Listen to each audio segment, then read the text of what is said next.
October rain fell like whispered secrets against the windows of Nightbourne Castle, each drop a tiny percussion against glass that had witnessed 7 centuries of immortal sorrows. The carriage wheels ground to a halt on gravel dark as coal, and Rosalind Hartwell stepped into the courtyard with nothing but a worn leather bag and a heart heavy with ghosts she could not bury. She was 22 years old. She had kind eyes the color of autumn chestnuts, auburn hair that refused to stay pinned beneath her modest cap, and hands that trembled only when she thought no one was watching. Those hands had held her sister Mira through fevered nights 4 years ago, had felt the small body grow cold, had folded the burial shroud with fingers that still remembered the warmth. The 4 years since Mira's death had been a blur of survival, working in taverns, manor houses, anywhere that would take a woman with no references and a heart too broken to care about tomorrow. Until Nightbourne Castle offered something she had not felt in years: purpose. The castle rose before her like a monument carved from midnight itself. Black stone, iron gates, windows that reflected nothing, not even the storm. Somewhere high above, ravens circled the tallest tower, their calls sharp and accusatory against the October sky. A servant in charcoal livery met her at the entrance. His face was pale as candle wax, his movements too fluid to be entirely human. He did not smile. He did not speak beyond the necessary words. "You are the new maid. Follow me. Do not wander. Do not ask questions. And whatever you do," he paused at the threshold, his hand upon the iron door, "do not approach the princess." Rosalind felt something cold settle in her stomach, a warning wrapped in silk. A command dressed as courtesy. Why? She asked. Because she had learned in the 4 years since Mira's death that silence was complicity. The servant's eyes flickered with something that might have been pity. Because no one does. Not anymore. Inside, the castle swallowed light.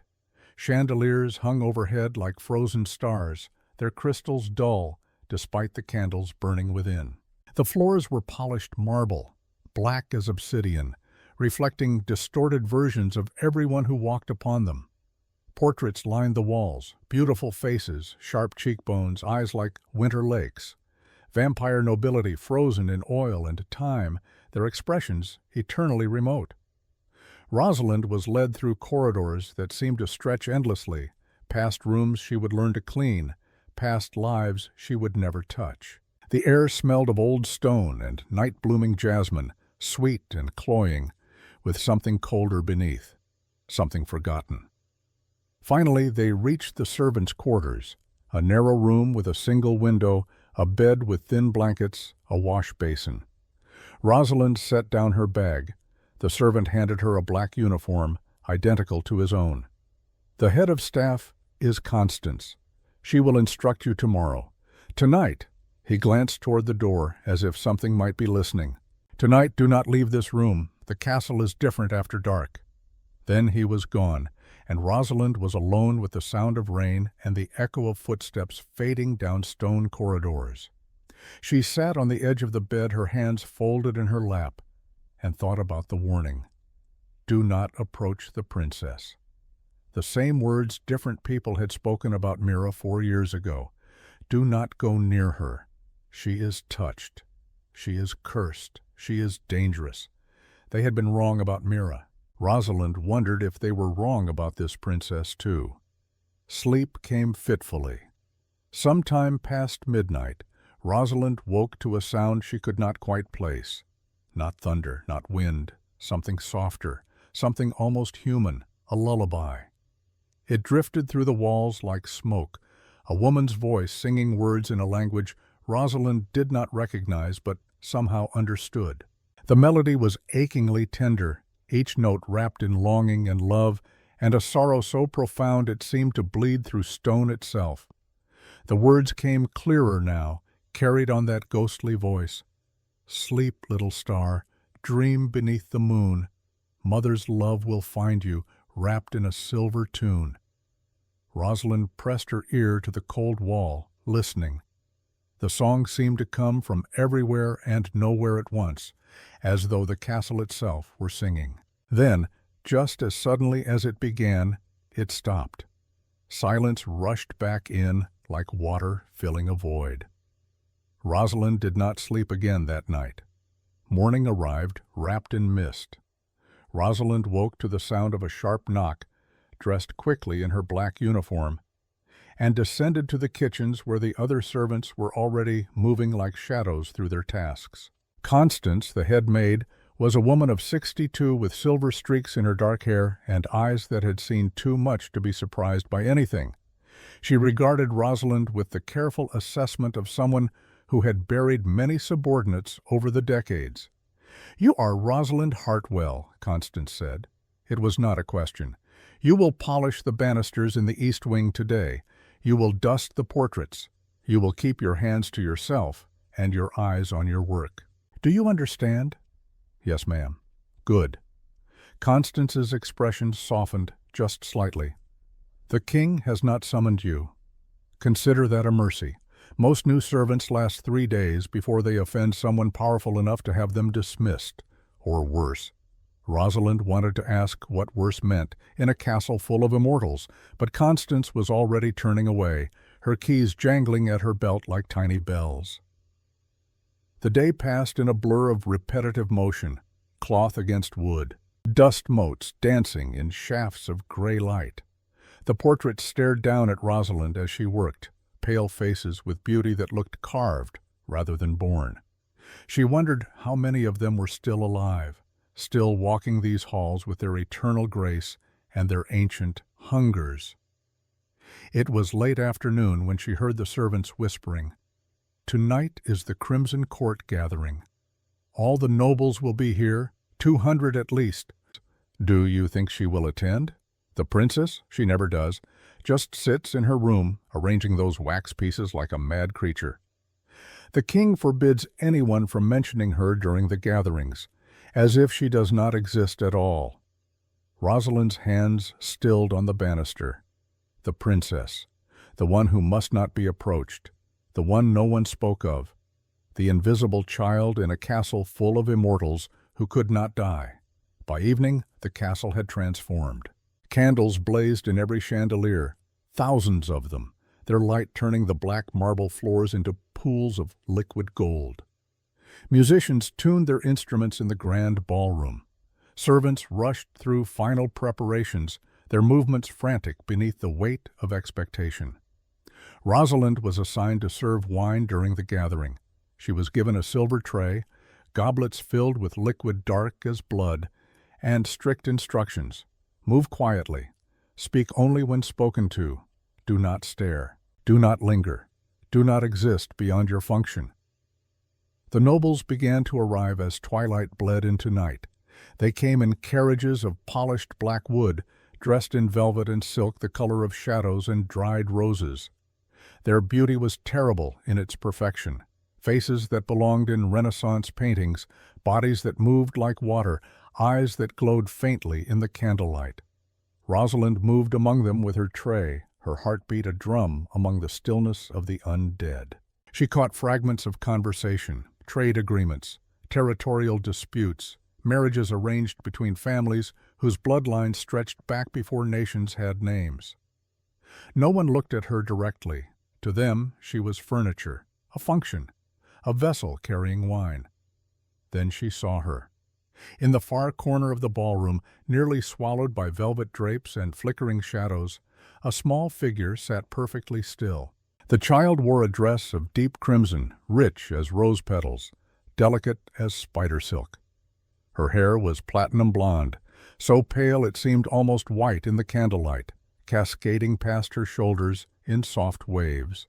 Her face was translucent, fragile, with features that spoke of mixed heritage, human softness blended with something sharper, something immortal. But it was her hands that caught Rosalind's attention.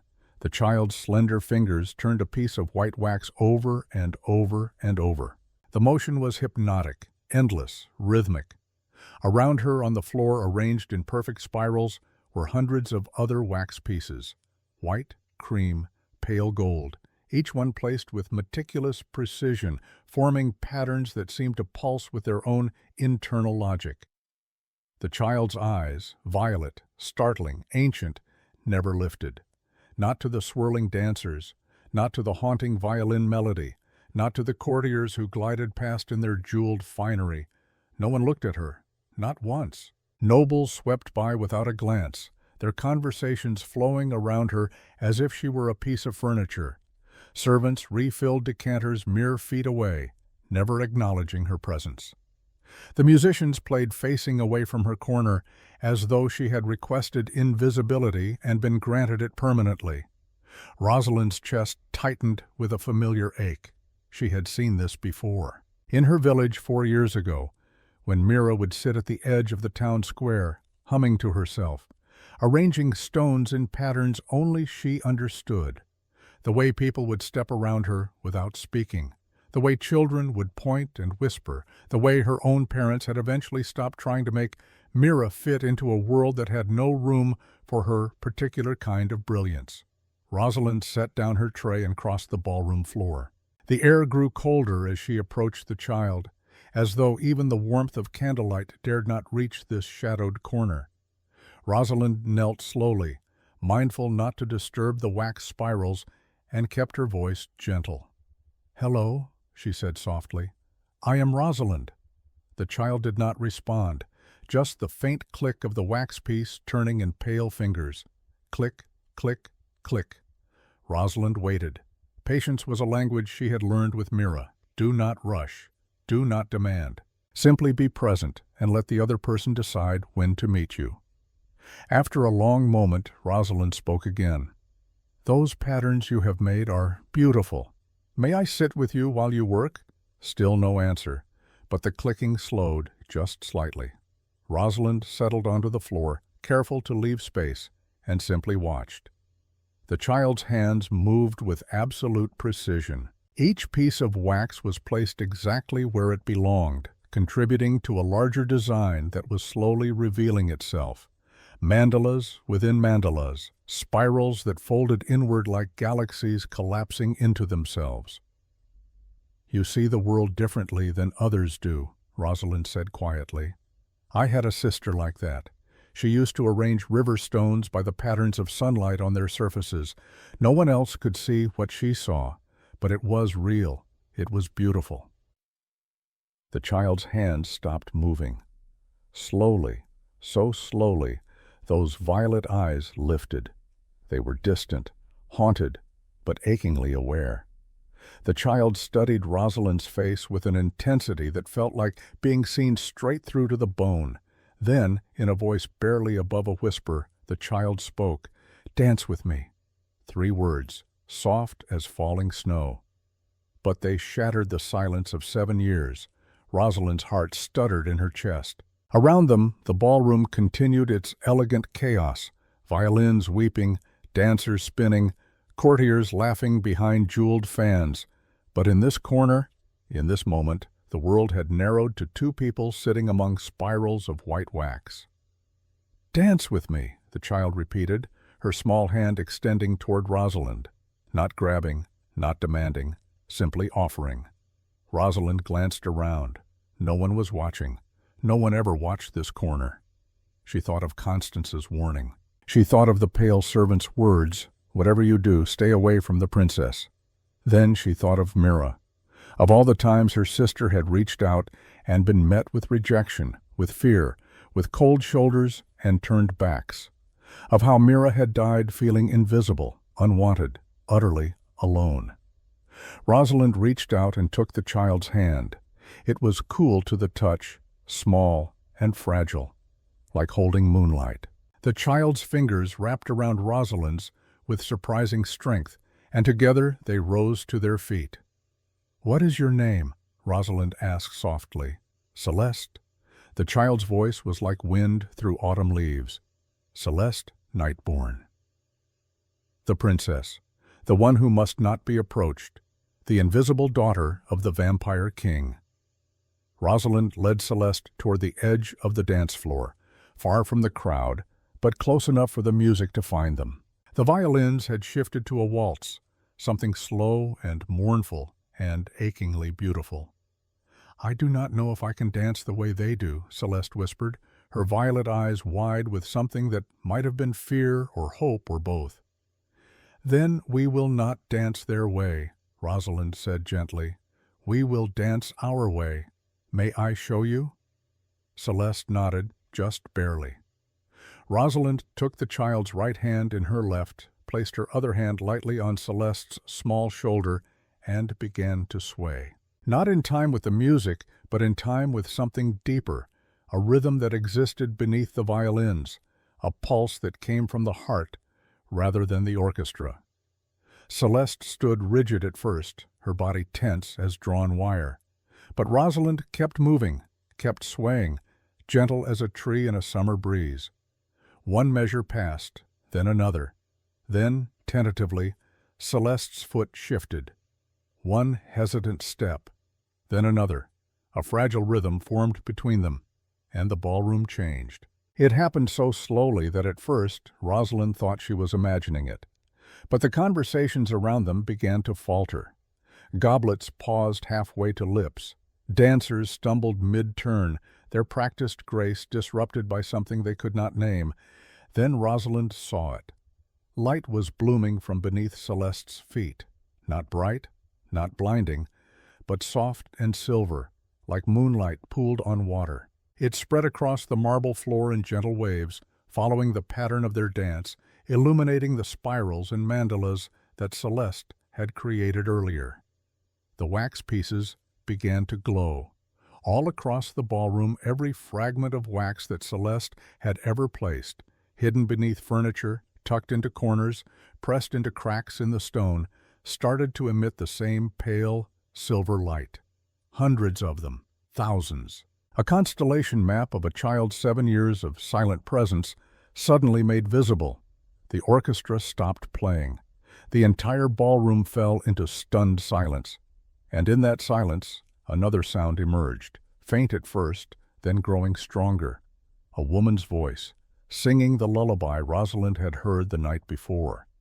But now it was different, not mournful, but protective, a mother's love-given voice across the barrier of death. The familiar melody wrapped around them like a blessing, and Rosalind understood. This was not a curse. This was love so powerful it had transcended mortality. Then Rosalind heard the footsteps, heavy, deliberate, cutting through the silence like a blade through silk. She looked up, and her breath caught. A man stood at the edge of the crowd, and the gathered nobles parted before him like water before the prow of a ship. He was tall, over 6 feet, with a build that suggested lean strength rather than bulk. His hair was silver white, falling past his shoulders in a straight cascade that caught the candlelight like spun platinum. His face could have been carved by a sculptor obsessed with beauty and cruelty in equal measure. Sharp cheekbones, a strong jaw, lips that might have smiled once but had forgotten how. But it was his eyes that stopped Rosalind's heart, not red like rubies. Crimson like dying stars, like the last light before darkness swallows the world. Ancient eyes that had watched empires rise and fall, that had seen more death than any mortal could comprehend. Eyes that now burned with an intensity that made Rosalind want to both run toward him and flee. King Dorian Nightborn, father, widower, immortal sovereign, a man who looked no older than 35 but had walked the earth for 700 years. His gaze locked onto Rosalind and Celeste, and for a moment his expression cracked. Anguish flashed across his face, raw, bleeding, utterly human despite his immortality. His jaw clenched, his hands curled into fists at his sides. His entire body went rigid, as if struck by lightning. Then, just as quickly, his face became stone again. "Stop," he commanded. His voice was low, smooth as velvet over steel, but it carried absolute authority. "Stop this immediately." The ghostly lullaby cut off mid-verse. The silver light guttered and died. The ballroom plunged back into ordinary candlelight, and Rosalind realized with cold certainty that she had just made a terrible mistake. Celeste's hand tightened around Rosalind's, small fingers digging in with desperate strength. Dorian crossed the floor toward them, his movements fluid and predatory.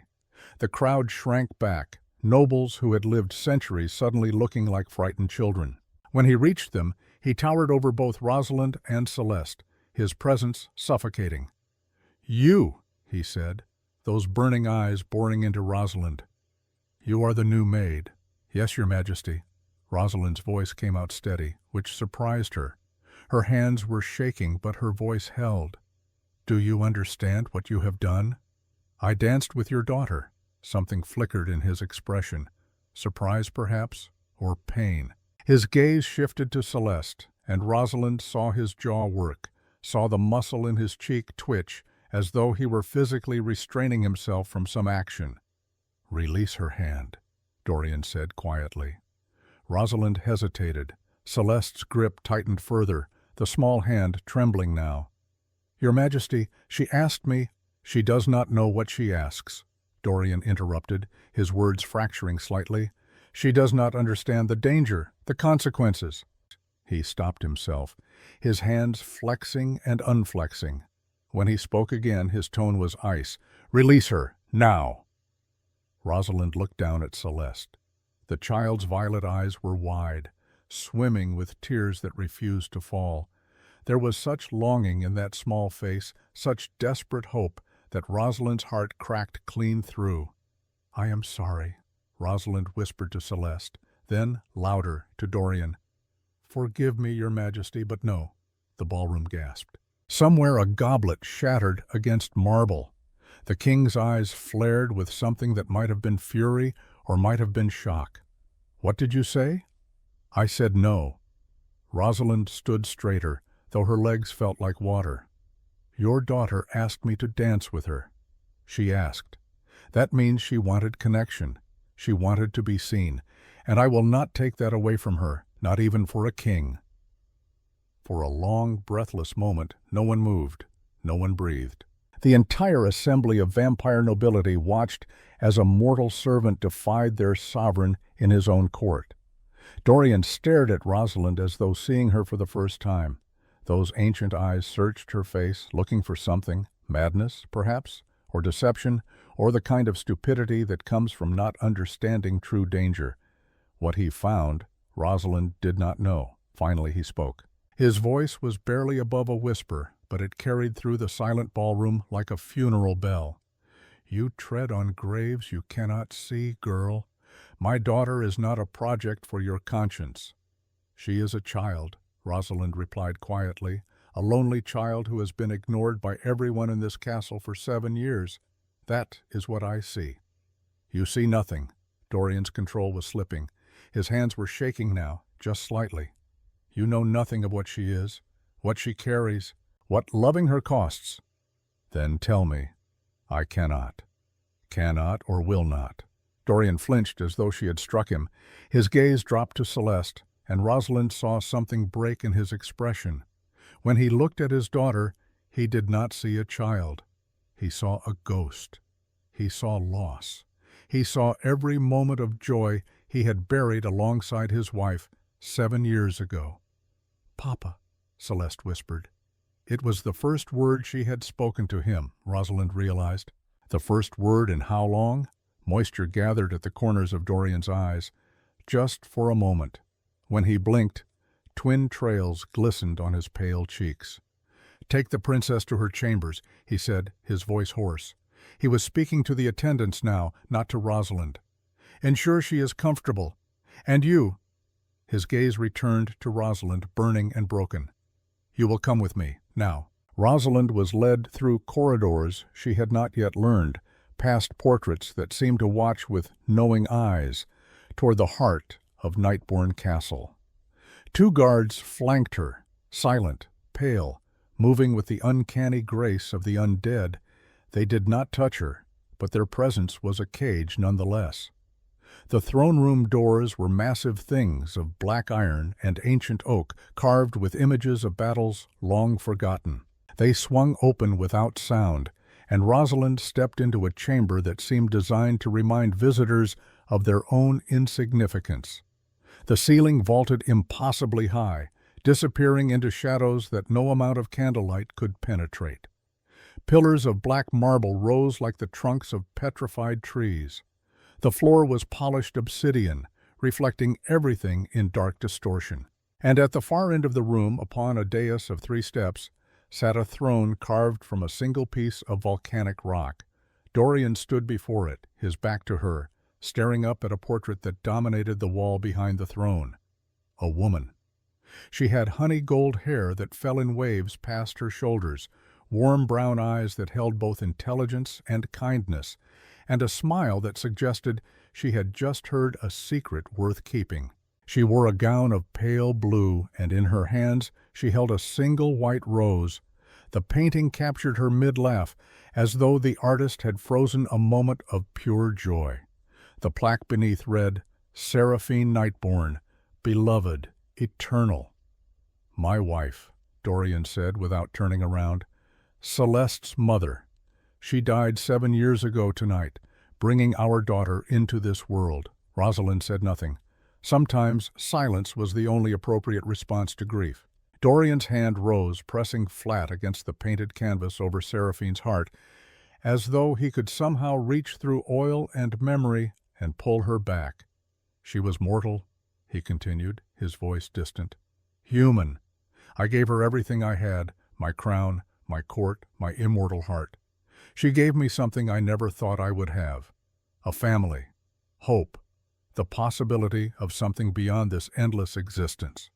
His hand fell away from the portrait. "Childbirth is always dangerous for humans, but mixing mortal blood with vampire blood." He turned to face Rosalind, and she saw the devastation written across every line of his face. "The physicians warned us. They said the child would tear her apart from the inside, that we should not risk it. But Seraphine wanted a daughter. She wanted to give me a legacy beyond conquest and bloodshed." Rosalind's throat tightened. She thought of Mira, of her parents' fear when they realized their daughter was different, of how that fear had curdled into rejection. "She died in this very room," Dorian whispered, "in my arms, singing that lullaby to a daughter she would never hold. Her last words were a request, a plea." His voice cracked.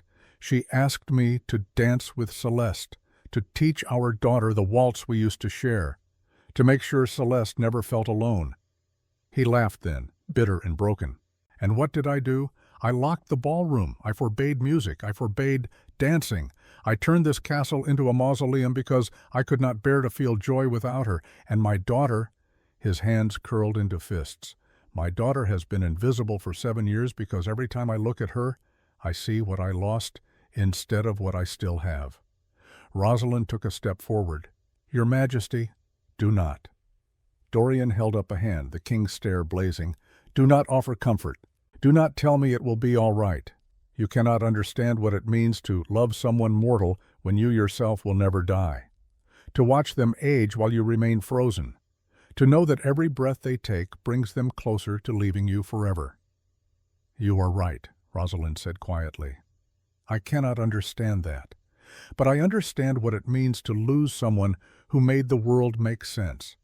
I understand the guilt of surviving when they did not. And I understand that hiding from grief only makes it grow stronger." Dorian stared at her, his chest rising and falling with breaths he did not technically need. "My sister Mira was 8 years old when she died," Rosalind continued. "She saw the world differently than everyone else. She spoke in patterns instead of sentences. She needed routines that others found strange, and our village called her cursed, touched by demons. My own parents began to believe it." Rosalind's hands clenched at her sides, nails digging into her palms. "There was a traveling preacher. He convinced the village that Mira needed to be cleansed. They held her down. They forced her to drink water blessed with herbs that were actually poison. They said if she was pure, God would protect her. If she was cursed, the demons would burn away." The king's expression shifted. Horror crept into his features. "She died convulsing in my arms," Rosalind said, her voice steady, despite the moisture now blurring her vision. "Drowning on dry land. And do you know what my last words to her were? I told her to be normal, to try harder, to stop being so difficult. Silence filled the throne room like water filling a grave. So no, Your Majesty, I do not know what it is to love someone immortal, but I know what it is to fail someone who needed me, to realize too late that I was trying to change them instead of seeing them. And I know, her voice broke, I know that Celeste is alive. She is here. She is reaching for you. And if you continue to turn away because seeing her hurts, you will wake up one day and realize she has stopped reaching. Those ancient eyes were locked on hers, wide and raw and stripped of all pretense. What if I cannot? He whispered. What if I am too broken? Then you learn to be broken together, Rosalind said. You do not have to be perfect. You just have to be present. For a long moment, neither of them spoke. Outside, thunder rumbled in the distance. Rain began to fall against the high windows, a rhythm like countless fingers tapping to be let in. Finally, Dorian spoke. The ballroom is cursed, he said quietly. When Seraphine died, something broke, some seal between this world and the next. Her love for Celeste was so strong, so fierce, that it anchored part of her soul to this place. She cannot rest, cannot move on. Every night her lullaby echoes through the castle. Every night she searches for her daughter. Rosalind's breath caught, the voice she had heard last night, the song drifting through stone. And the curse manifests in the ballroom, Dorian continued. If anyone dances there, the veil thins, spirits manifest. People lose their minds, trapped between this world and whatever lies beyond. 3 servants went mad before I forbade all music, all movement. I thought if I kept the ballroom silent, I could keep the curse contained. But tonight, Rosalind began, tonight you danced with my daughter, and nothing happened to you. The king's gaze searched her face desperately. The curse did not touch you. The madness did not take hold. Instead, there was light. There was Seraphine's song, but it was gentle, protective. His voice dropped to barely a whisper. Why? Rosalind thought of Celeste's small hand in hers, the silver light blooming beneath their feet, the way the lullaby had wrapped around them like a blessing instead of a threat. Perhaps, she said slowly, the curse is not what you think it is. Perhaps it is not Seraphine trying to harm anyone. Perhaps it is a mother's love, so powerful it transcended death, trying desperately to protect a daughter she never got to hold. Dorian's legs seemed to give out. He sank onto the steps of the dais, his head in his hands, and for the first time in 7 years, he allowed himself to truly weep. Rosalind waited. She did not rush to comfort, did not fill the silence with empty words. She simply stood witness to a father's grief, finally given permission to exist. When Dorian finally looked up, his face was wet, his gaze red-rimmed. But something had shifted. A door long locked had cracked open, just slightly. I do not know how to reach her, he said hoarsely. I have forgotten how to be anything other than this. He gestured to the throne, the castle, the weight of 7 centuries. I have forgotten how to be a father. Then learn, Rosalind said gently. Let me teach you. Let Celeste teach you. You do not have to do this alone. Dorian studied her for a long moment. Then, slowly, he nodded. 7 days, he said. I will give you 7 days. Teach me how to see my daughter as she truly is. Teach me her language. And if, his voice caught, if you can help me break this curse, help me free Seraphine's spirit so she can finally rest, then I will open this castle. I will let the world see Celeste as the gift she is, instead of hiding her like a shameful secret. He stood, drawing himself to his full height, once again, every inch the immortal king. But if you fail, he continued, his tone hardening, if this curse consumes my daughter, if I lose her the way I lost her mother, I will never forgive you, or myself. Rosalind met his gaze without flinching. I understand, Your Majesty. I accept these terms. Then it is decided. Dorian moved toward the door, then paused. Without turning around, he spoke one last time. My wife would have liked you. She always believed that the truest courage was not in fighting battles, but in choosing kindness, when the world demanded cruelty. Then he was gone, leaving Rosalind alone in the throne room with a painted queen who seemed to smile with approval, and the ghost of a lullaby still humming in the walls. Outside, the storm intensified, rain lashing against stone like applause. Rosalind did not sleep that night. She lay in her narrow bed in the servants' quarters, listening to the rain and the distant echo of the lullaby that never quite stopped singing. Somewhere in the castle, Celeste was awake too. Rosalind could feel it, the way she used to feel Mira's sleepless nights, that invisible thread connecting two souls who understood what it meant to exist outside the world's narrow definitions of normal. When dawn finally came, gray and hesitant through her window, Rosalind rose and dressed with purpose. She found Constance in the kitchens, overseeing the breakfast preparations with the efficient precision of someone who had run this household for decades. "I need to see Princess Celeste," Rosalind said without preamble. Constance's hands stilled over the bread she was slicing. Her eyes narrowed. "The king spoke with you last night." "He did." "And you are still alive, which means he either respects you or has not yet decided how to punish you." Constance set down the knife. "What did you say to him?" "The truth." Constance studied Rosalind for a long moment, then nodded slowly. "The princess's chambers are in the West Tower, 3rd floor, the door with the white roses carved into the wood." "But Rosalind," she caught the younger woman's arm, "that child has been alone for 7 years. If you are going to enter her life, you had better be prepared to stay. She cannot survive another abandonment." "I know," Rosalind said quietly. "Neither can I." The West Tower was quieter than the rest of the castle, as though sound itself had learned to soften its footsteps here. Rosalind climbed the spiral stairs, her hand trailing along stone walls that felt older than memory. When she reached the 3rd floor, she found the door immediately. White roses, carved in exquisite detail, their petals seeming to catch the dim light and hold it. Rosalind raised her hand and knocked. 3 soft taps. Silence. Then so quietly she almost missed it. "Come in." Rosalind opened the door and stepped into a world that existed nowhere else in Nightbourne Castle. The chamber was surprisingly simple for a princess. A 4-poster bed draped in silver silk, a writing desk near the window, shelves lined with books that appeared untouched. But it was the floor that stole Rosalind's breath. Wax everywhere. Thousands of pieces arranged in spirals that covered nearly every inch of available space. White, cream, pale gold. Each fragment carefully placed to create patterns that seemed to shift and breathe in the morning light. Mandalas within mandalas. Galaxies of frozen moments.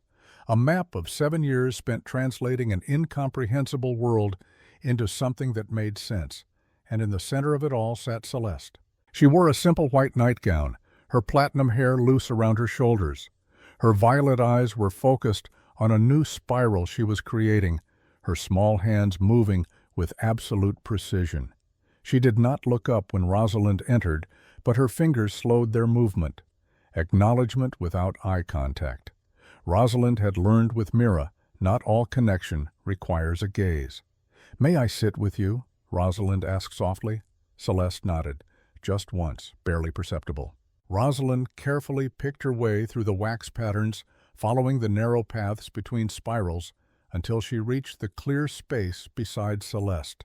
She lowered herself to the cold floor and waited. For a long time, neither of them spoke. Celeste continued her work, each piece of wax finding its home in the growing pattern. Rosalind simply watched, learning the rhythm, the logic that existed beneath what others might call chaos. Finally, Celeste spoke. Her voice was soft, measured, each word chosen with care. "They think I do not notice. When they walk past without seeing me, when they whisper about the cursed princess, when they decide I am too broken to matter." She placed another piece of wax. "But I notice everything." Rosalind's chest tightened. "I know you do. You danced with me last night." Celeste's hands stilled. "Why?" "Because you asked. No one else would have. Then no one else deserves to know how brilliant you are. Celeste looked up at that, her violet eyes meeting Rosalind's for the first time since she had entered. There was such naked hope in that gaze, such desperate hunger for validation, that Rosalind felt her vision blur. "I am not like them," Celeste whispered. "I cannot be. The world is too loud, too bright, too much. So I make patterns. I make order. I make things that make sense when nothing else does." "That is not weakness," Rosalind said firmly. "That is genius. You see connections others miss. You create beauty from chaos.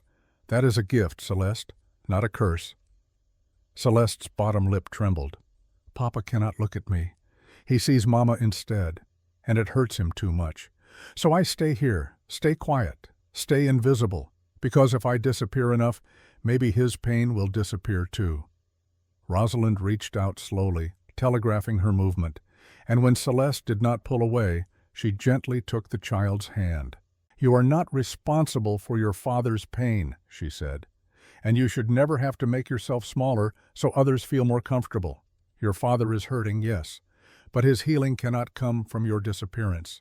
It has to come from learning to see you as you are, not as a ghost of who he lost." A tear slid down Celeste's cheek, then another. Then she was crying in earnest, small shoulders shaking with 7 years of accumulated loneliness finally given permission to exist.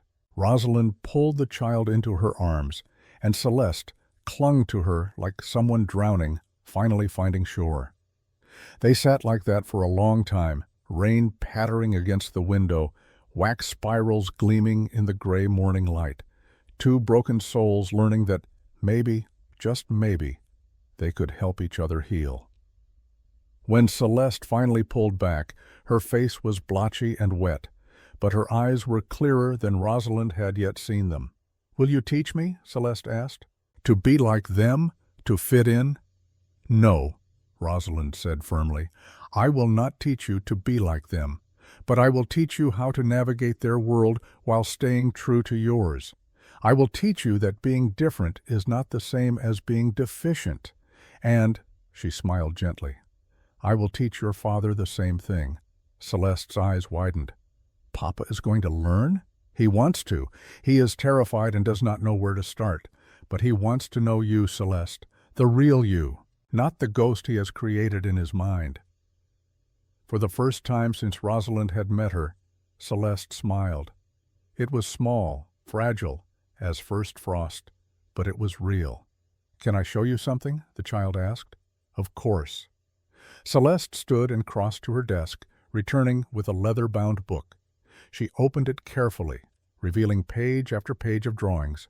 But these were not the abstract patterns covering her floor. These were portraits, faces, hundreds of them. Every person Celeste had ever encountered in Nightbourne Castle, rendered in charcoal and colored chalk with stunning accuracy. Servants and nobles, guards and visitors. Each face accompanied by swirls of color that seemed to radiate from the subject's chest. "What are these?" Rosalind breathed. "Emotion maps," Celeste said quietly.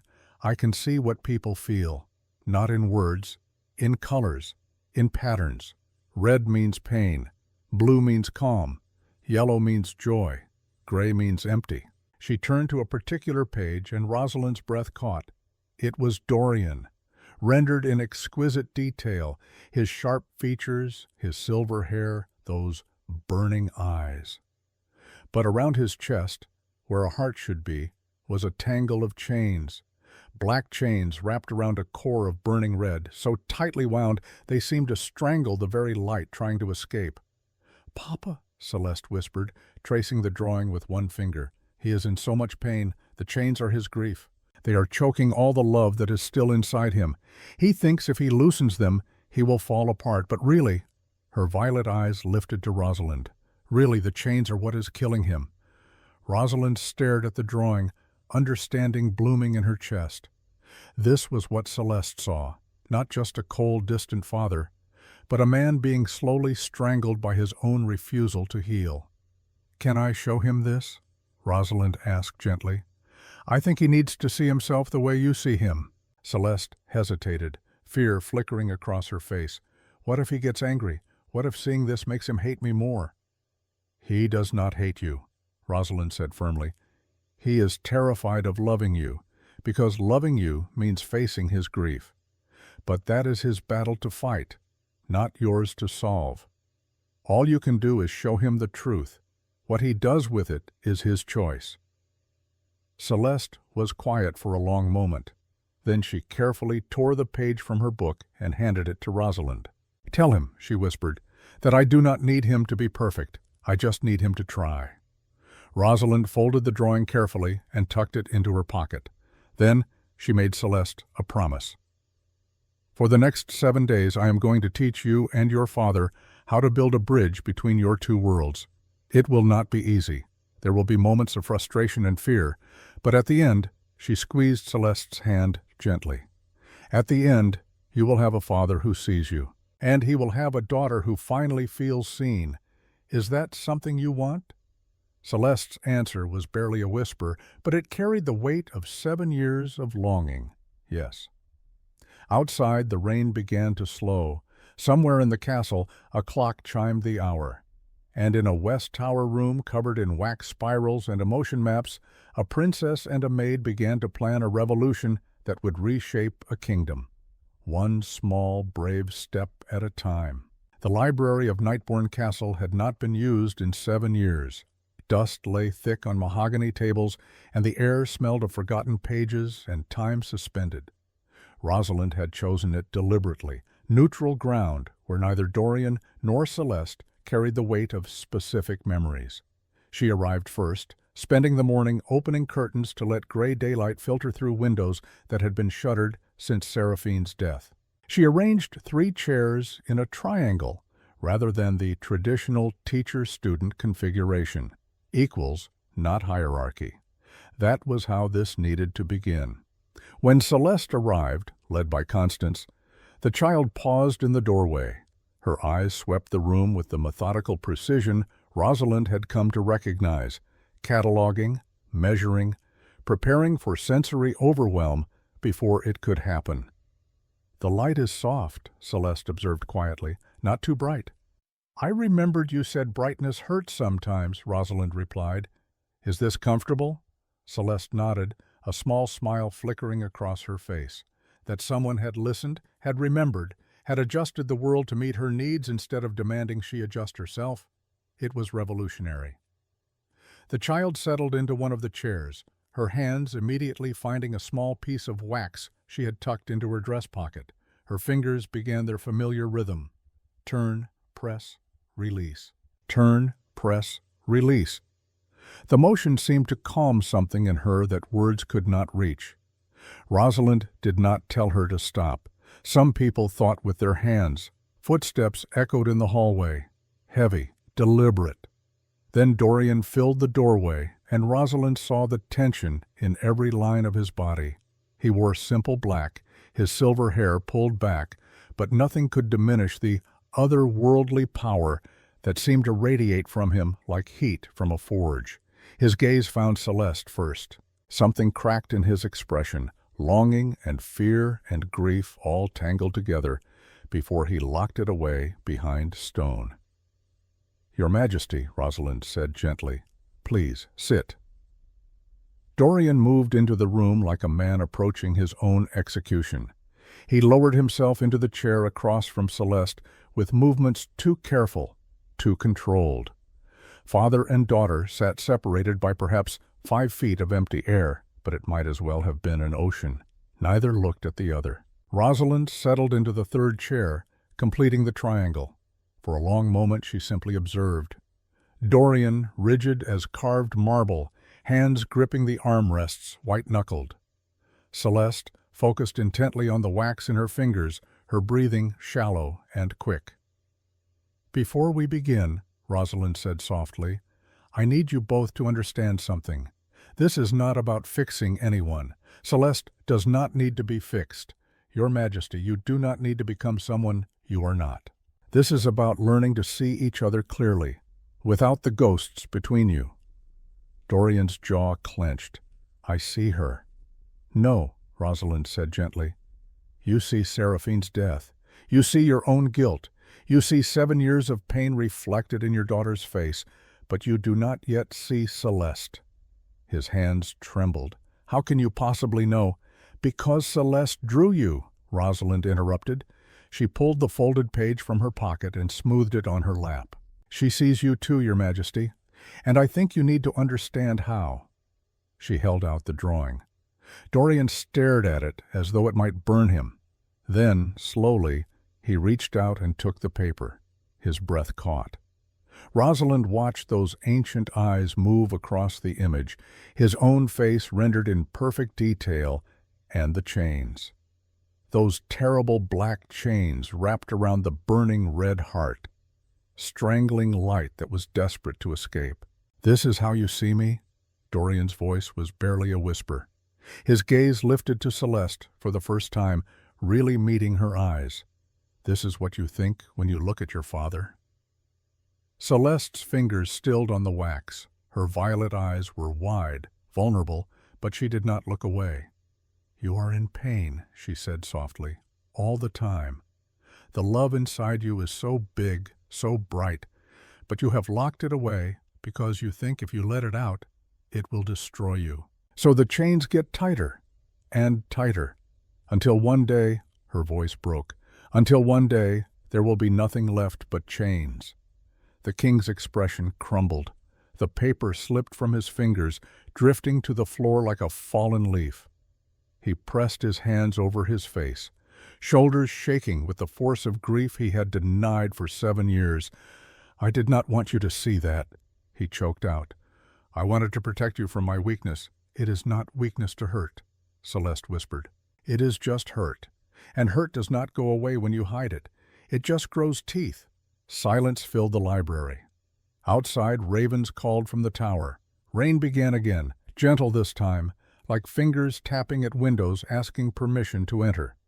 Rosalind let the moment breathe. Sometimes the most powerful teaching was simply holding space for truth to exist. When Dorian finally lowered his hands, his face was wet, his gaze red-rimmed. But he looked at Celeste, really looked at her, and something shifted. The stone began to crack. "I do not know how to do this," he said hoarsely. "I do not know how to be near you without remembering her, without feeling like I am drowning." "Then we start small," Rosalind said gently. "Your Majesty, what is one thing, one single thing, you remember loving about Seraphine that had nothing to do with loss? Just pure joy." Dorian was quiet for a long moment. Then, unexpectedly, his lips curved into the ghost of a smile. "She hummed," he said softly, "constantly, while reading, while walking, while falling asleep. Off-key, usually. I used to tease her about it. She would laugh and say music was not meant to be perfect, just honest." Celeste's head tilted. "I hum too," she said quietly. "When the world is too loud, it helps me think." The king's eyes widened, as if seeing his daughter for the first time. "You do?" Celeste nodded. "The servants say it is strange, that I should be quiet, but humming makes the patterns clearer in my head." "What patterns?" Dorian leaned forward just slightly. "Engagement, not withdrawal." And so Celeste told him, haltingly at first, then with growing confidence. She explained how she saw sound as color, how music created geometric shapes in her mind, how the lullaby that haunted the castle was not frightening to her, but comforting. Her mother's voice wrapping around her like a blanket she had never physically felt, but always knew was there. Rosalind watched Dorian's face transform as he listened. Wonder replacing pain, curiosity replacing fear. He was learning his daughter's language, and with each word the chains loosened just slightly. "Can you show me?" Dorian asked, his voice hesitant. "How you see sound?" Celeste's face lit up. She retrieved paper and colored chalks from the library desk and then returned to her chair. As she began to draw, she hummed, soft, tuneless, exactly like Seraphine used to. Dorian's breath caught, but this time he did not turn away. He watched as his daughter created spiraling waves of blue and silver, explaining how different notes lived in different colors, how melodies were really just rivers of light flowing through the air. This is extraordinary, Dorian breathed. Celeste, this is not strange. This is a gift. Do you understand? Your mother would have been so proud. Celeste's hand stilled. Moisture welled in her violet eyes. Really? Really, the king's voice cracked. I am sorry. Small hand gripping larger one, holding on. Dorian made a sound like something breaking and healing simultaneously. His other hand covered their joined ones, and he bowed his head, emotion glistening on their intertwined fingers. I have missed so much, he whispered. 7 years of you growing, learning, becoming this remarkable person, and I was too blinded by ghosts to see. You are seeing now, Celeste said softly. That is what matters. Rosalind quietly stood and moved toward the door, giving them privacy, but Dorian's voice stopped her. Wait! He looked up, his face transformed by something that might have been hope. What is the second lesson? Rosalind smiled. The second lesson, Your Majesty, is presence, not grand gestures, not trying to make up for lost time, just being with her, learning her rhythms, respecting her patterns. Starting tomorrow, I want you to spend 1 hour each day simply sitting with Celeste while she creates her wax spirals. Do not try to teach her. Do not try to fix anything. Just be. Dorian looked uncertain. That is all? That is everything, Rosalind said gently. She does not need you to be perfect. She needs you to be present. The next 6 days became a study in small miracles. Each afternoon Dorian came to Celeste's chamber in the West Tower. At first, he sat stiffly in a chair near the window while Celeste worked on her floor spirals, the silence between them heavy with 7 years of accumulated distance. But Rosalind had instructed him, do not fill the quiet with nervous words. Let silence be comfortable. Let it be communication. On the second day, Dorian asked, May I try? Celeste looked up, surprise flickering across her face. She nodded, pushing a small pile of cream-colored wax pieces toward him. His first attempts were clumsy. The spirals wobbled, the patterns broke. But Celeste did not criticize. Instead, she gently adjusted his pieces, showing him through movement rather than words how the patterns wanted to flow. Like water, she murmured, not forcing, just following the current that is already there. Dorian's hands steadied. They worked side by side, and something began to shift. The act of creation together, the shared focus on something beautiful rather than painful, built a bridge neither words nor grand gestures could have constructed. On the third day, Celeste began to hum while they worked.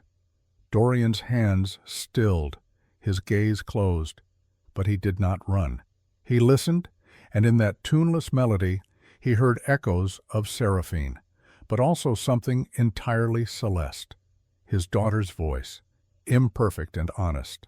When she finished, he spoke quietly. Your mother used to hum that way. I had forgotten. Thank you for reminding me. Celeste smiled. I do not remember her voice, but I remember her song. It lives in the walls here, in the stones, like the castle is keeping her close for me. The lullaby, Dorian said, understanding dawning. You hear it every night. Yes, does it frighten you? It used to, Dorian admitted. I thought it was the curse, the magic that went wrong when she died. But now, he looked at the spirals they had created together. Now I think perhaps it is just love, so strong it could not be contained by death.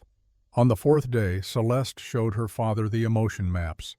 She spread her drawings across the floor, hundreds of portraits, each surrounded by swirls of color indicating the subject's emotional state. Dorian studied them with growing amazement. You see all of this? He breathed. Every person you encounter? Celeste nodded. It is why crowds are hard. Too many colors, too many feelings all at once. It is like standing in a storm of other people's pain and joy and fear all mixed together. The king's expression softened with understanding. That is why you stay in corners at gatherings, why you seem to disappear. You are protecting yourself from the overwhelming flood. Yes. Celeste's voice was small. Does that make me weak? No, Dorian's voice was fierce. That makes you someone with a gift so powerful you have to be careful with it. Celeste, this is not weakness. This is the kind of empathy most people, most immortals, will never possess. You feel what others feel. That is extraordinary.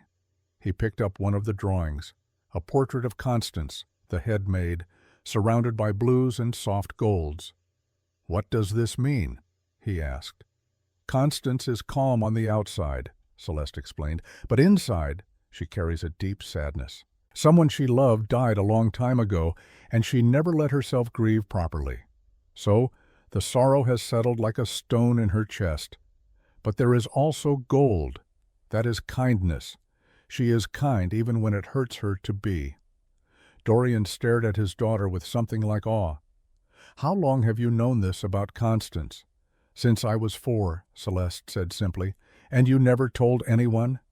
Who would have listened? The question landed like a blade between Dorian's ribs. He set down the drawing carefully, his hands trembling. "I would have," he whispered.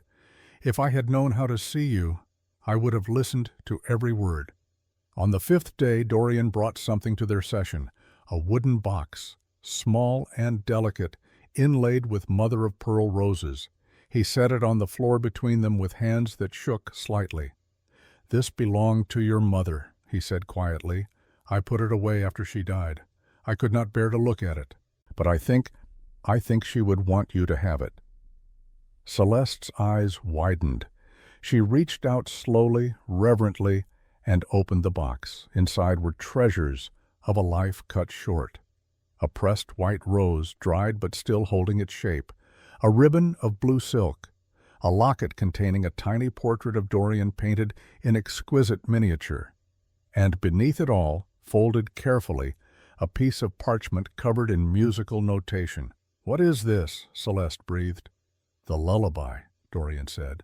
"Your mother wrote it herself. She was not trained in music, so the notation is imperfect. But she said it did not matter. She said it was a song meant for the heart, not the ear."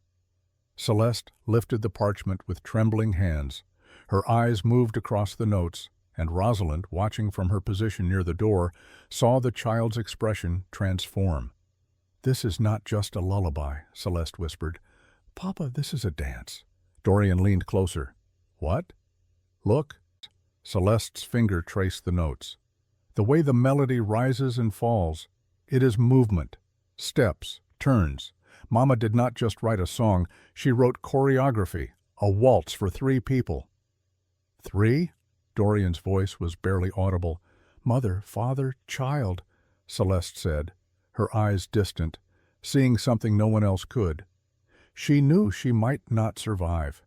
So she made this, a way for all 3 of us to dance together, even if she could not be there in body.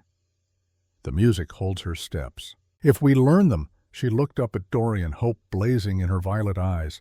If we learn them, it is like dancing with her. Dorian's breath came in ragged gasps. "How do you know this?" "Because I can see it." Celeste touched the parchment. "The notes have shapes, and the shapes are telling me how to move." Rosalind stepped forward, her heart pounding. This was it. The key Seraphine had left behind. Not a curse, but a gift. A way to bridge the gap between life and death through the language of dance. "Your Majesty," Rosalind said quietly, "I think this is what Seraphine wanted. Not for you to forget her, but for you to remember her by teaching Celeste this dance, by moving together in the pattern she created." Dorian looked between the parchment and his daughter, understanding and terror warring in those burning eyes. "If we dance this," he said slowly, "the curse will activate. The ballroom will become unstable. The veil will thin." "Perhaps," Rosalind agreed. "Or perhaps the curse only activates when people try to dance without understanding, without love, without the intention Seraphine built into this waltz. Perhaps what you have been calling a curse is actually a lock, and this dance is the key." On the 6th day they began to practice, not in the ballroom, that would come later, but in Celeste's chamber, with furniture pushed aside, they learned the steps. Dorian moved with the natural grace of 700 years of existence, but he was clumsy with emotion, uncertain when to lead and when to follow. Celeste was small, still learning her body's capabilities, but she moved with an intuitive understanding of rhythm that took Rosalind's breath away. Rosalind played the role of teacher, having studied the notation carefully. She showed them how the waltz was designed, not as a traditional 3-count, but as something more complex, 5 beats. 7 beats, rhythms that mimicked a heartbeat skipping, a breath catching, the irregular pulse of grief and joy intertwined. "Your mother was brilliant," Rosalind murmured as she watched them. She knew a perfect waltz would feel dishonest, so she made it human, beautiful, and broken at once. They stumbled often. Dorian stepped on Celeste's small feet. Celeste turned the wrong direction and collided with her father's knee, but they laughed. For the first time in 7 years, laughter filled the West Tower. Tentative at first, then genuine. On the 7th day, they danced it through completely.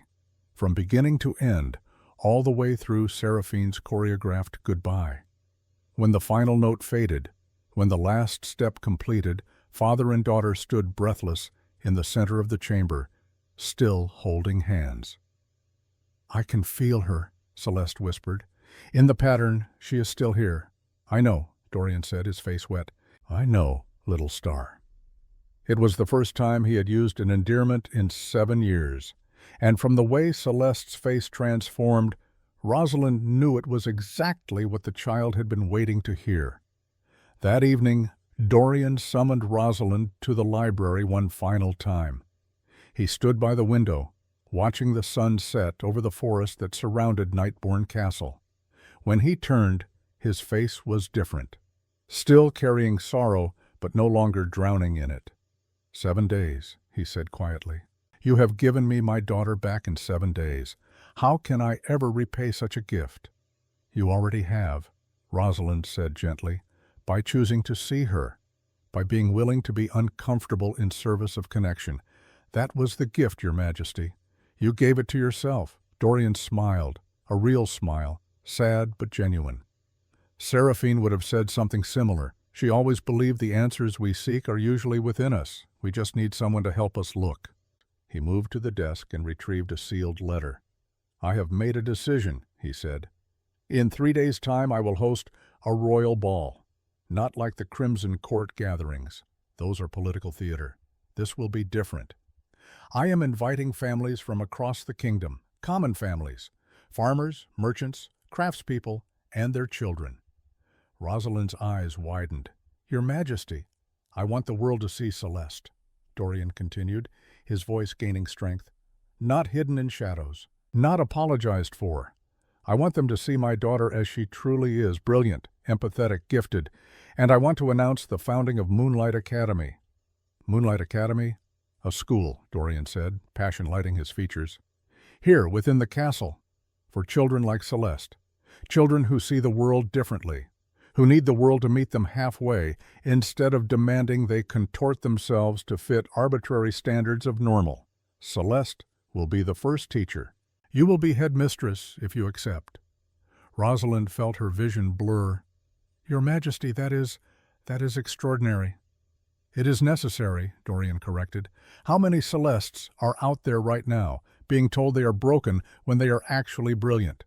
How many Seraphines are giving birth to children they will never hold, trusting that the world will be kind?" His voice hardened. "I cannot save everyone, but I can save some. And I can make this castle, this monument to death and power, into something that celebrates life in all its messy, imperfect forms." "There will be resistance," Rosalind warned. "The nobles will not approve." "Let them resist," Dorian said fiercely. "I have spent 700 years caring what the court thinks. I am done. My daughter matters more than their approval. This legacy matters more than their comfort." He held out the letter. Rosalind took it, seeing it was addressed to her. "Inside you will find a formal contract," Dorian explained. "A position, a salary, and my eternal gratitude. You came into this castle with nothing and gave us everything. Let me give you something in return. A purpose, a home, a family, if you will have us." Rosalind's hands trembled as she held the letter. A family, the word she had not let herself hope for since Mira died. "I accept," she whispered. "I would be honored." Dorian's shoulders sagged with relief. Then he straightened, once again, every inch the king. "But there is one more thing we must do before the ball," he said quietly. "We must dance the full waltz, in the ballroom, where Seraphine died. We must face the curse directly and break it, or we will never be free." Rosalind's blood ran cold. "Your Majesty, if we are wrong, if the curse is truly dangerous, then we will face it together," Dorian said. "You, me, and Celeste. 3 souls against whatever darkness lingers. But I have to believe Seraphine would not have left us a trap. I have to believe her love was stronger than her death." He looked at Rosalind with eyes that had seen empires fall and still found the courage to hope. "Will you stand with us," he asked, "when we face whatever awaits in that ballroom?" Rosalind thought of Mira. Of all the times she had been too afraid to stand beside her sister when the world turned cruel, of the chance she had now to be brave for someone who needed her. "Yes," she said firmly, "I will stand with you, whatever comes." The ballroom had not been entered in 7 years. Rosalind, Dorian, and Celeste stood before the massive doors as midnight approached. The castle around them was silent, servants dismissed, nobles retired to their chambers. This moment belonged to the 3 of them alone. Dorian held a candelabra in one hand, Celeste's small hand in the other. The child clutched Seraphine's musical notation against her chest like a shield. "Once we open these doors," Dorian said quietly, "there is no turning back. The magic will know we are here. It will respond." "I am not afraid," Celeste said, though her voice trembled slightly. "Mama would not hurt us." "Your mother's intention was pure," Dorian agreed. "But magic does not always obey intention, especially magic born from dying breath and desperate love." He looked at Rosalind. "You can still leave. This is not your burden to carry." "It is my choice to carry it," Rosalind replied, "and I choose to stay." Dorian nodded. Then, with his free hand, he pushed open the ballroom doors. The hinges screamed. 7 years of rust and disuse made the sound jagged, violent. But beyond the doors, the ballroom waited. It was exactly as Rosalind remembered from the Crimson Court gathering, but emptier. No nobles, no musicians, no life, just vast marble floors stretching beneath chandeliers that hung dark and silent. The portraits on the walls seemed to watch with knowing eyes. And the cold. Gods, the cold. It hit them like a physical force, air so frigid it burned the lungs as though winter had been trapped in this room and never allowed to leave. Rosalind's breath came out in visible clouds. "The temperature dropped the night Seraphine died," Dorian said, his voice echoing strangely in the empty space. "It has never warmed. Another sign of the magic that broke here." They stepped inside. The doors swung shut behind them with a sound like a tomb ceiling. Immediately, the lullaby began. It did not start softly. It crashed over them like a wave, that woman's voice, Seraphine's voice, singing those ancient words that bypassed the mind and went straight to the heart. The sound came from everywhere and nowhere, from the walls, from the floor, from the air itself. The melody Rosalind had heard her first night echoed again, clearer now, more insistent. Celeste gasped. "She is so loud. I have never heard her this clearly." "The ballroom amplifies her," Dorian said, his face pale. "This is where she died, where her soul fractured. The barrier between worlds is thinnest here." As if in response to his words, the chandeliers above them began to glow, not with candlelight, there were no candles burning, but with a pale, ethereal luminescence that seemed to come from within the crystals themselves. Ghostlight, spirit fire. "She knows we are here," Rosalind breathed. The temperature dropped further. Ice began to form on the windows, fractal patterns spreading across glass like frozen veins. And then, at the far end of the ballroom, a figure began to materialize. Translucent at first, barely visible, but growing more solid with each passing second. Seraphine. She was exactly as her portraits depicted, Honey gold hair flowing past her shoulders, warm brown eyes, a smile that suggested she held all the world's secrets gently. She wore the pale blue gown from the largest painting, and in her hands she held a white rose that seemed more substantial than her ghostly form. But there was something wrong. Her movements were jerky, repetitive. She took 3 steps forward, turned, took 3 steps back, over and over. The same pattern, as though she were caught in a loop she could not escape. "Mama," Celeste whispered. Seraphine's head snapped toward the child. For a moment, recognition flared in those ghostly eyes. But then it faded, replaced by confusion, by desperation. The spirit's mouth moved, but no words came out. Just the lullaby, continuing to pour from the walls, from the stones, from everywhere except the ghost who should be singing it. "She is trapped," Dorian said hoarsely. "In the moment of her death. She has been repeating it for 7 years, trying to reach you, Celeste, but unable to break free from the pattern." "How do we free her?" Rosalind asked. "The dance," Celeste said with sudden certainty. She held up the notation. "We complete what she started. The night she died, she was dancing with Papa. She was singing this lullaby to me while I was still inside her.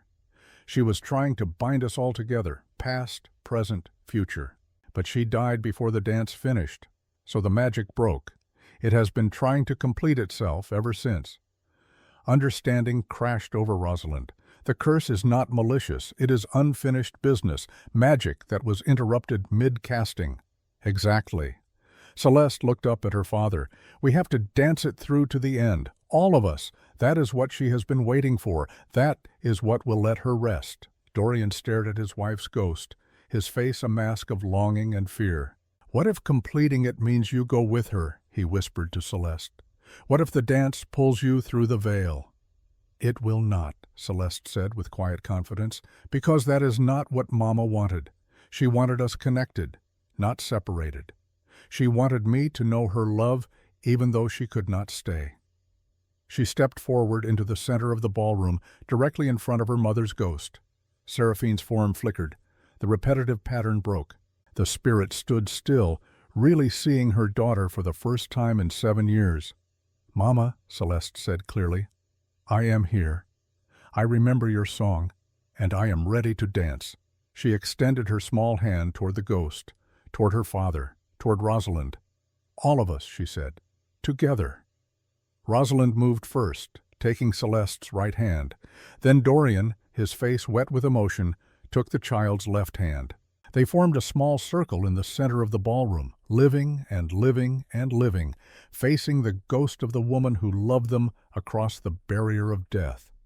Seraphine's spirit drifted closer. Translucent hands reached out, hovering just above their joined hands. Not quite touching, not quite separate. The lullaby swelled. The ghost light in the chandeliers blazed brighter. And Celeste, in a voice clear and true, began to sing. Not the words in the ancient language. She did not know those, but she sang the melody, and as she sang, she began to move. The waltz of 5 beats, 7 beats, irregular heartbeats and caught breaths. The dance Seraphine had written for a family she would never hold complete. Rosalind and Dorian followed Celeste's lead. They turned together, stepped together, moved in the pattern the child intuited from musical notation and something deeper, inherited memory perhaps, or a mother's love imprinted on a daughter's very bones. And Seraphine's ghost danced with them. She moved in perfect synchronization, her translucent form weaving between them, around them, through them. Where her spirit passed, warmth bloomed. The terrible cold began to recede. The ice on the windows started to melt. They danced, and the ballroom transformed. The wax spirals Celeste had created over 7 years, hidden throughout the castle, all began to glow with that same silver light. They appeared in the air around the dancers, 3-dimensional, floating, creating a galaxy of connection and pattern and meaning that only Celeste could have designed. The emotion maps she had drawn, all 200 portraits, manifested as ghostly figures along the walls. Every person she had ever truly seen bearing witness to this moment.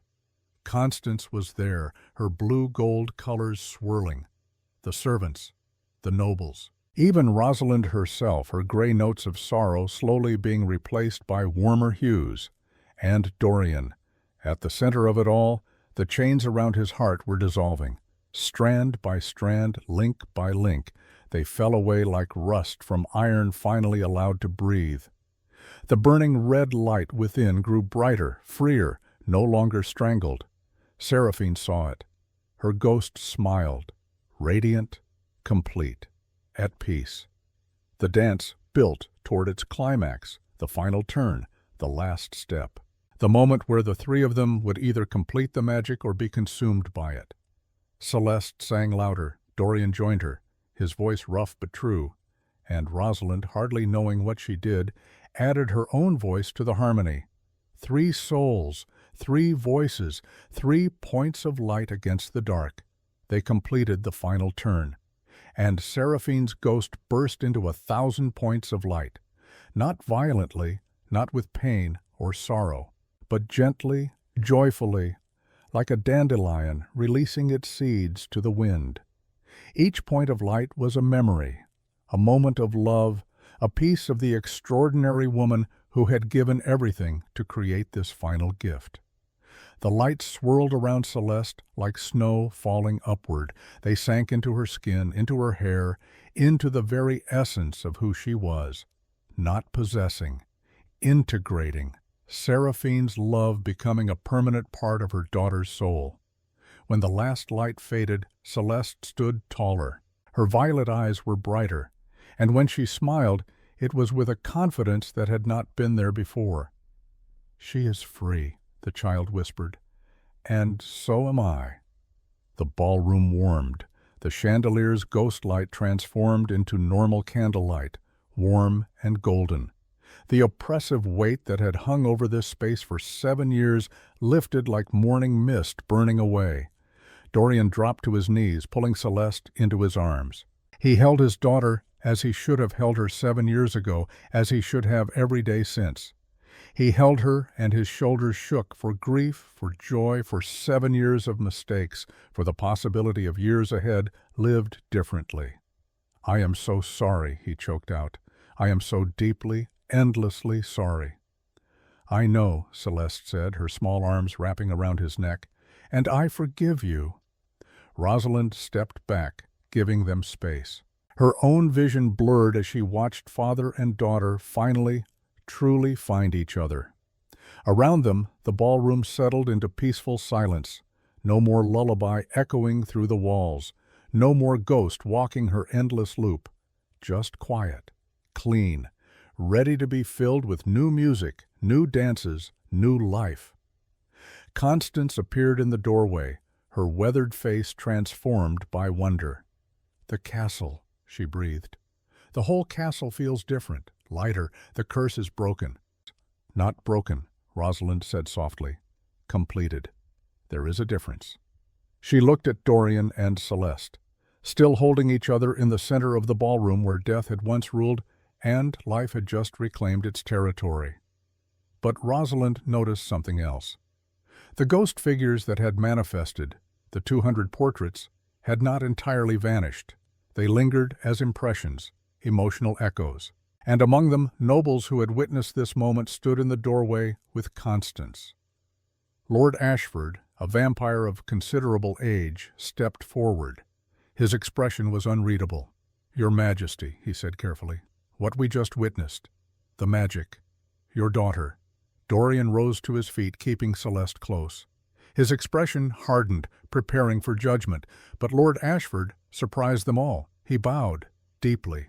"That was the most powerful display of love magic I have seen in 400 years, the old vampire said, his voice thick. "Your daughter is not cursed. She is blessed.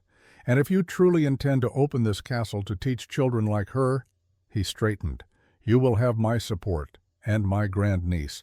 She has not spoken in 2 decades. Perhaps your academy can help her find her voice." Other nobles murmured agreement. Not all. Some had already departed, scandalized, but enough. Enough to matter. Dorian's expression softened. "Thank you, Lord Ashford. When we open Moonlight Academy, she will be among our first students." Rosalind felt hope kindle in her chest. They had not just broken a curse tonight, they had planted a seed. And now, they would nurture it until it grew into something that could change the world. "Now," Rosalind said, "we can truly begin." Dawn broke over Nightbourne Castle with a quality of light that had not graced its stones in 7 years. Golden rather than gray, warm rather than cold. The servants noticed it first, how the shadows in corners no longer seemed quite so deep, how the air no longer carried that underlying scent of grief turned to frost. Constance found Rosalind in the East Wing, overseeing the preparation of guest chambers that had been shuttered since Seraphine's death. "The invitations have been sent," the head maid said, consulting a leather-bound ledger. 500 families across the kingdom.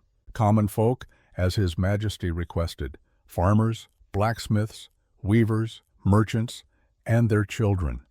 She paused, her weathered face softening. Especially their children. Rosalind nodded, running her hand along a windowsill, now free of dust.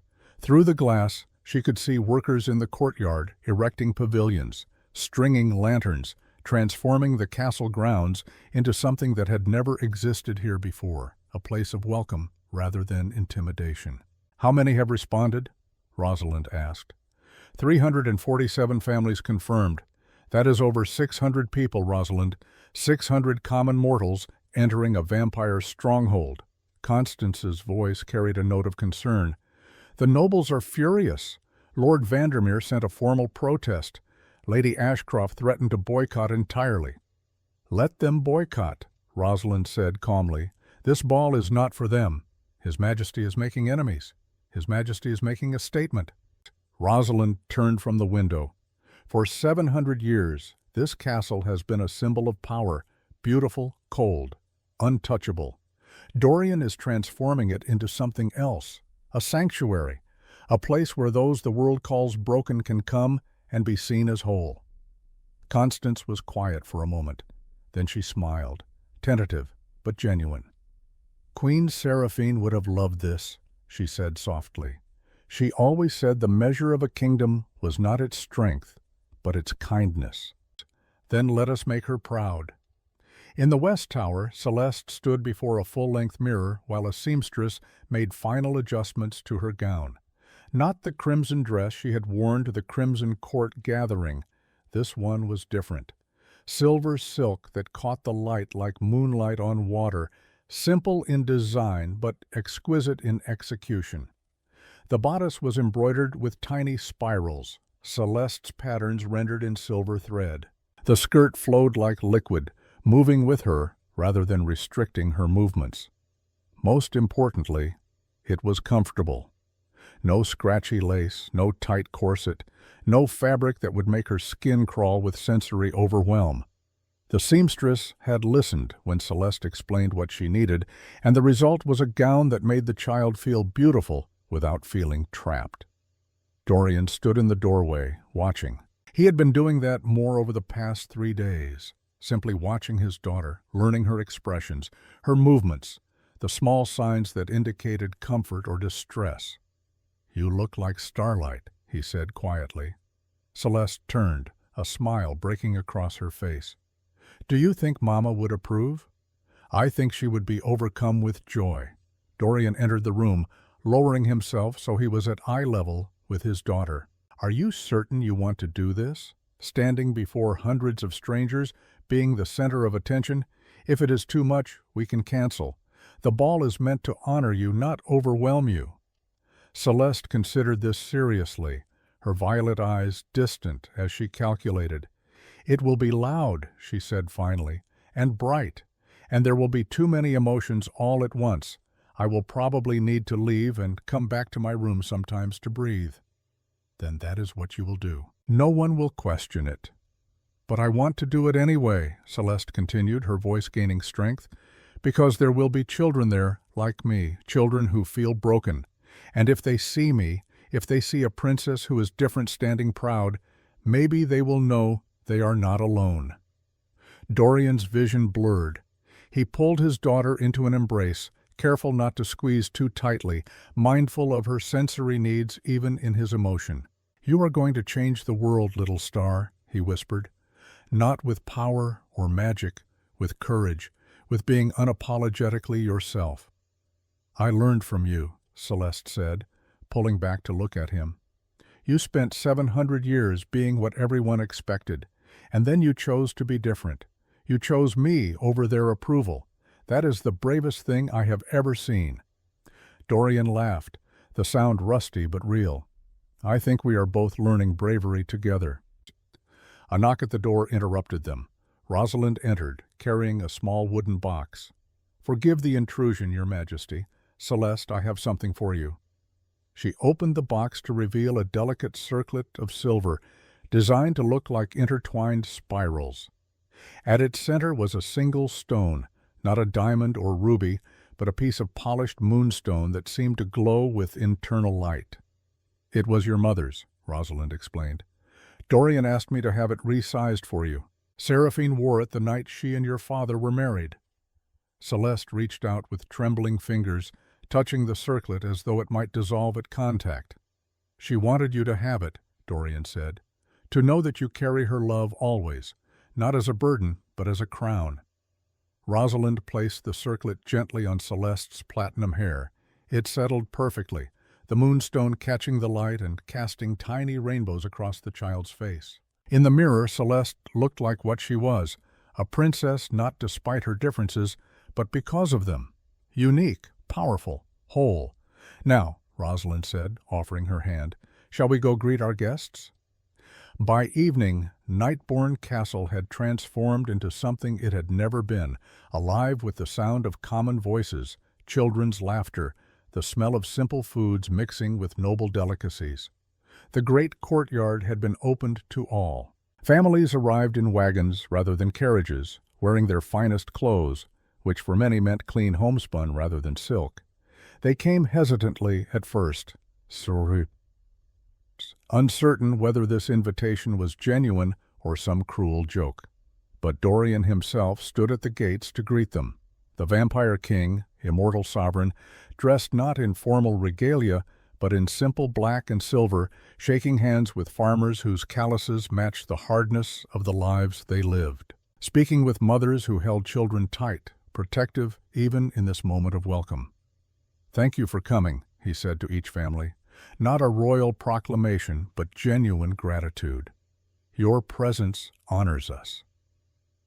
Rosalind watched from the steps, her heart swelling with pride and something deeper, hope. Hope that maybe, just maybe, this moment would ripple outward, that kindness could be as contagious as cruelty if given space to grow.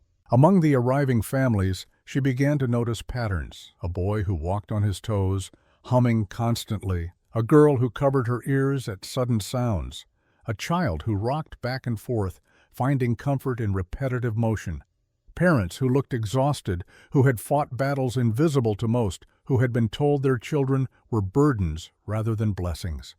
These were Celeste's people, the ones she had been waiting to meet.